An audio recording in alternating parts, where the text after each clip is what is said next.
ఒక్కసారి పైడి రాకేష్ రెడ్డి మీపై చేసిన ఆరోపణలు ఏంటో కూడా విందాం. ఒకసారి పీసార్ నుంచి ప్లే చేద్దాం. ఒకసారి రాకేష్ రెడ్డి మాట్లాడింది విందాం. కుంభకోణం అండి, మొత్తం కేజీఎఫ్ ఉబలాపురం వెనుకన కుంభకోణం కాన్ఫరెన్స్ లో సుమారు 5,000 కోట్ల కుంభకోణం జరిగింది. రండి మీడియా మిత్రులంతా హైదరాబాద్కి వెళ్ళి రండి. ఆడ ఒక సుమారు 3-4 వేల కోట్లు, సుమారు 5,000 కోట్లు లూటీ చేశారు. ప్రజల డబ్బు, ప్రకృతి సంపద కొల్లగొట్టారు, ప్రజల ఆస్తులని ధ్వంసం చేశారు. False, fake and fraud. ఒక అజ్ఞాని చదువుకున్న లెక్క 5,000 కోట్లు ఉంటుందా మట్టి దండ? 5,000 కోట్లు తెగిస్తాను. ఈ రాష్ట్రంలో 100 మందిని ఎదుర్కొని స్థాయికి వచ్చాను. ఇట్లా ఇంకా 1000 మంది జీవన్లు, అట్లాంటి గుండాలు ఇంటర్నేషనల్ నుంచి ఫోన్ చేసేటోళ్ళు ఒక్క వెంట్రుకతో సమానం. ఇంత మాట్లాడినగా వెంట్రుకతో సమానం అని చెప్పి, మరి వెంట్రుకతో మన సమానం అన్నోడు మొన్న ఎస్పీ దగ్గర పోయి నన్ను చంపడానికి ప్రయత్నం చేస్తుండని చెప్పి ఎందుకు మాట్లాడిండు? ఈ రౌడీ ఎందుకు మాట్లాడిండు? మొన్న జిల్లా అఫీషియల్ మీటింగ్లో జూపల్లి మంత్రి గారు ఉన్నప్పుడు మంత్రి సాక్షిగా, కలెక్టర్ సాక్షిగా, ఆర్టీఓ సాక్షిగా, ఎంఆర్ఓ సాక్షిగా ఆ రోజు ఇంటర్నేషనల్ క్రిమినల్స్తో మాట్లాడి నన్ను హత్య చేయడానికి ప్రయత్నం చేస్తాను. ఏంటది జీవన్ రెడ్డి గారు ఆయన చెప్తున్న మట్టి మాఫియా ఏంటి? 5,000 కోట్లు కాకపోతే ఎన్ని వేల కోట్లు ఉంది? 5,000 కోట్ల రూపాయలు కాదు, 5 రూపాయల మట్టి మనం తీసినట్టు ఎక్కడైనా ప్రూఫ్ చేస్తే. అసలు మా దగ్గర శాండే లేదు సార్. మౌలి గారు, మా దగ్గర ఇసుక లేదు, మా దగ్గర మైనింగ్ లేదు, ఐరన్ ఓర్ లేదు, అసలు మైనింగ్సే లేవు.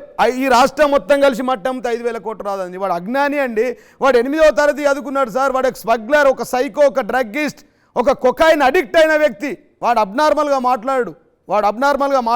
నేను చెప్తా ఉన్నా కదా, ఈ చూడండి మీరు ఎఫ్ఐఆర్ యూస్ కూడా నమ్మకపోతే ఎక్కడ మైనింగ్ ఉంది? మరి ఎందుకు ఎవరికి ఉద్యోగాలు రాకుండా యువతనంతా నిర్వీర్యం చేసేసారు? ఎవరు చేస్తారు? మీ కూడా రౌడీలుగా తిప్పుకోవడమో, లేకపోతే అక్కడ మీరు మైనింగ్ కార్యకలాపాలు చేయడం? రోహిత్ గారు ఇప్పుడు నన్ను 10 సంవత్సరాలు 20 సంవత్సరాల నుంచి మీరు చూస్తూ ఉన్నారు, మీరు పని చేస్తూ ఉన్నారు, మౌలి గారు చూస్తూ ఉన్నారు, మా సోదరుమణులు జర్నలిస్టులు అందరూ చూస్తూ ఉన్నారు.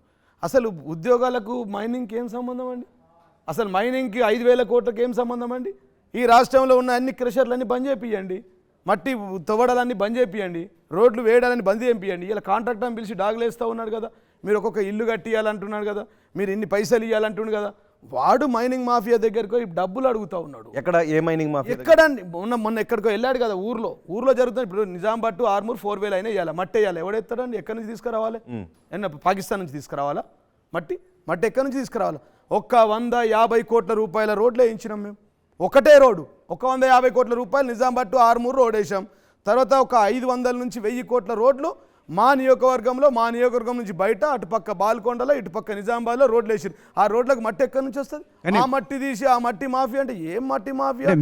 మట్టి అమ్ముకుంటాడండి. మరిన్ని వీడియోస్ కోసం ఛానల్ ని సబ్స్క్రైబ్ చేయండి, లేటెస్ట్ అప్డేట్స్ కోసం వాట్సాప్ ఛానల్ ని ఫాలో చేయండి, అండ్ లింక్ డిస్క్రిప్షన్ లో ఉంది.